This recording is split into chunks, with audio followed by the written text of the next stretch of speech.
everyone and welcome. So you probably already heard, I even talked about it on this channel, that the Nobel Prize in Physics was awarded a couple weeks ago. And this is really exciting because it was actually awarded to astrophysicists this year. And I wanted to basically make a video and kind of talk about what they actually got this Nobel Prize for.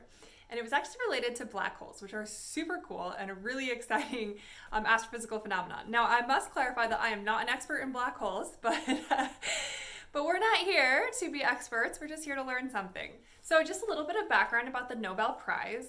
This was a prize that was endowed by Alfred Nobel, who basically left the largest share of his fortune after he died to be shared between these prizes in certain subject areas. And those areas are physics, chemistry, physiology or medicine, literature, and peace. So those are the 5 main Nobel Prizes, and the Physics Prize is one of them. And it is chosen each year by the Royal Swedish Academy of Sciences. And the award can go to no more than 4 people in a given year. And this year, the award was split in half. So one half for the theory work behind black holes, and the other half for some of the observational work behind black holes. And then that second half of the observational work was shared between 2 different scientists. So there are 3 Nobel Prizes in Physics awardees this year. The first is Roger Penrose. So he won half the prize for the discovery that black holes are a robust prediction of general relativity. So this basically goes back to a paper that Penrose published in 1965.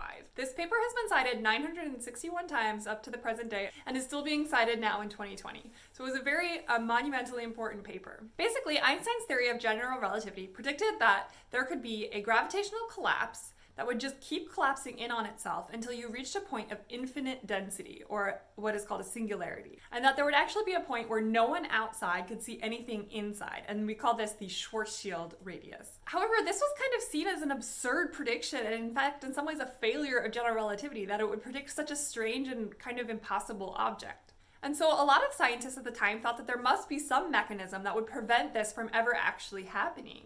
So Penrose was able to show mathematically that even if you didn't assume a spherical symmetry, which previous papers had done, that this still arose and you would still create this object that had what he called a trapped surface. And basically what a trapped surface means is that everything inside of a trapped surface can only travel further inward, not outward, even light. And so this is what we would consider a black hole, although that term was actually not coined until after this paper in about 1970. But this wasn't just a mathematical curiosity on Penrose's part. He really believed that these weird objects actually existed, and he later developed what's called the weak cosmic censorship hypothesis in 1969, which basically says that a naked singularity can't exist, and that every singularity would need to be hidden from an observer at affinity by an event horizon. In this paper, he wrote, "Does it follow then that nothing of very great astrophysical interest is likely to arise out of collapse? Do we merely deduce the existence of a few additional dark objects which do little else but contribute slightly to the overall mass density of the universe? I do not really want to make any very specific suggestions here. I only wish to make a plea for black holes to be taken seriously and their consequences to be explored in full detail. For who is to say, without careful study, that they cannot play some important part in the shaping of the observed phenomena?"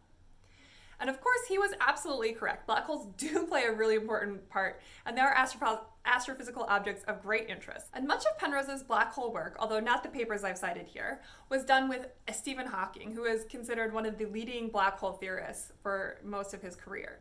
Unfortunately, Stephen Hawking passed away, and the Nobel Prize is not awarded posthumously. So if Stephen Hawking was still alive today, he probably would have shared in this prize with Penrose. So Penrose wanted people to take black holes seriously and to examine the consequences of black holes. And the next 2 scientists that won the Nobel Prize this year did just that. So Reinhard Genzel and Ghez were awarded the Nobel Prize for the discovery of a supermassive compact object at the center of our galaxy. So our galaxy is, of course, the Milky Way, and at the center there's this compact radio source called Sagittarius A star. It was actually first proposed in 1971 that Sagittarius A star might actually be a black hole, but it's a really difficult thing to observe. The area is really crowded, it's really dusty, which blocks a lot of the light that we can use to see, and it takes a really long time to get the kind of information that we need for this. So we know that by definition, black holes cannot be directly observed because even light can't escape them. We actually have recently imaged the event horizon directly of a black hole, which is super exciting, but still, that's not actually imaging the black hole itself. But what we can observe is the effect that the black hole has on objects around it. In particular, by observing the orbits of stars and gas clouds at the center of our galaxy, we can get information about the mass and size and shape of the object that they are orbiting. And if we can confine that to a small enough volume, then we can know that it's dense enough that it must be a black hole. And this is just what Ghez and Genzel did. To get this sort of information takes a really long time because you need to observe a lot of these orbits, and you need to observe the orbits for a long enough time to get good orbital information. A lot of these stars had been observed up to the 1990s, and they only had radial velocities. So those are velocities that are along the line of sight. But of course, that's only one component of what should be a three-dimensional velocity. Now, if we assume that the stars are distributed evenly, or what we call isotropically, then it doesn't matter that we're only getting one dimension because we can assume that the other dimensions are simply the same. Making such an assumption, while helpful, is not proof. And so one really important thing that these scientists did is that they actually were able to observe the proper motion of these stars. Now, proper motion is basically the opposite of radial velocity. It's motion within the plane of the sky, so perpendicular to the line of sight, where radial velocity is along the line of sight. So proper motion gives us the other two dimensions of velocity. And in fact, this did show that the orbits do seem to be distributed pretty evenly, and that it was a pretty good assumption. And that can help to rule out some of these other explanations that were possible besides just being a black hole at the center of the galaxy.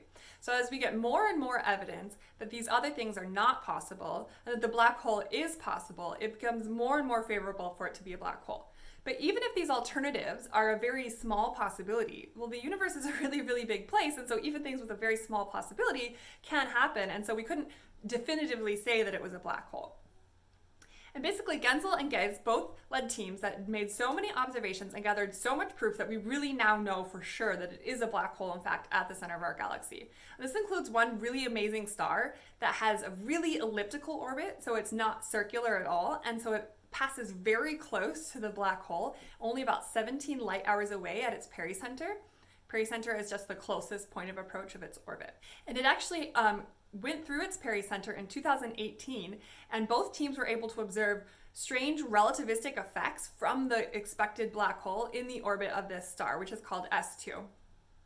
And so that was further proof that this really is a supermassive black hole at the center of our galaxy. And in fact, we can get the mass of this, and both teams have found the mass separately, and they pretty much agree that this is about 4 million times as massive as our sun. So this is, in fact, a supermassive black hole. It's not just a black hole, it's a supermassive black hole. But even though that's an incredibly enormous mass, our galaxy's supermassive black hole is actually kind of on the small side as far as supermassive black holes go, which is really mind-blowing. So it took an incredible amount of observations, time, and effort for these teams over the last 20 to 30 years to really nail down the proof that this is a black hole at the center of our galaxy. And it's super exciting, and they well deserved this prize that they got. So hopefully this helped you understand a little bit more about this year's Nobel Prize, and